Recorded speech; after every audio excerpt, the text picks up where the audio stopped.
Depuis avril 2021, l'île de la Réunion dispose d'une station d'observation intégrée à un réseau planétaire d'études du rayonnement solaire. À la base, les données du BSRN sont utilisées par les climatologues, les gens qui travaillent dans les sciences du climat, pour caler leurs modèles climatiques et aussi pour vérifier les estimations qui sont faites à partir des satellites. Ce réseau est précieux parce qu'il nous apporte des informations sur les différentes composantes du bilan radiatif et on sait que le déséquilibre du bilan radiatif est à l'origine du changement climatique.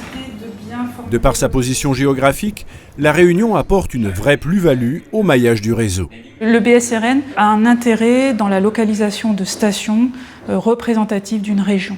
Donc la station de la Réunion finalement sera représentative de la région sud-ouest de l'océan Indien. La station la plus proche de la Réunion, c'est celle d'Afrique du Sud, côté ouest, et côté est, les îles Coco en Australie. On est dans un désert au niveau des stations, c'est la seule.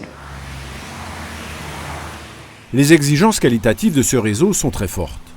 Le laboratoire EnergyLab s'est donc donné les moyens de produire des données de la plus haute qualité possible. Tout d'abord en installant ces équipements dans des conditions optimales grâce à la construction d'une plateforme surélevée sur le toit de la faculté des sciences. L'objectif en fait c'est de se placer sur le point le plus élevé du campus, de façon à ce que les appareils qui vont mesurer donc, le rayonnement solaire soient au-dessus de tout masque artificiel, au-dessus des immeubles, au-dessus des arbres, etc. Les capteurs de la station peuvent donc suivre la course du soleil depuis son lever, du côté de Sainte-Suzanne, jusqu'à son coucher derrière la montagne ou l'océan, selon la saison. Les instruments ont été soigneusement choisis. Une station BSRN est constituée de capteurs d'ensoleillement de la plus grande précision qui soit, de l'ordre de 1 à 2%. On mesure ce qu'on appelle le rayonnement global, c'est-à-dire ce sont tous les rayons qui viennent sur le point d'observation. On mesure également séparément le rayonnement direct, ce sont les rayons qui viennent directement sur le point d'observation.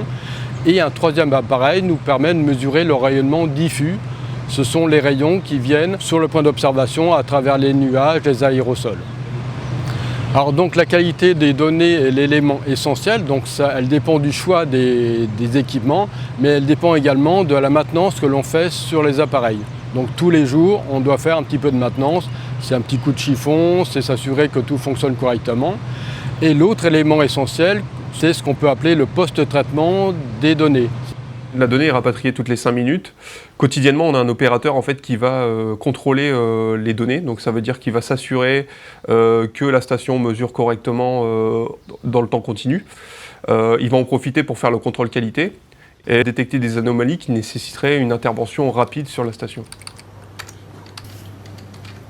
Une fois qu'on a fait l'ensemble du contrôle qualité, donc à l'issue d'un mois entier de collecte de données, en fait on va composer un fichier qui s'appelle le fichier Station to Archive File. Donc c'est un fichier qu'on envoie au responsable du BSRN pour un second contrôle qualité qui sera effectué avant dépôt sur les bases de données Open Data du BSRN.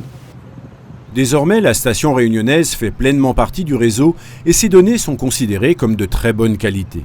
Un réel motif de satisfaction pour EnergyLab.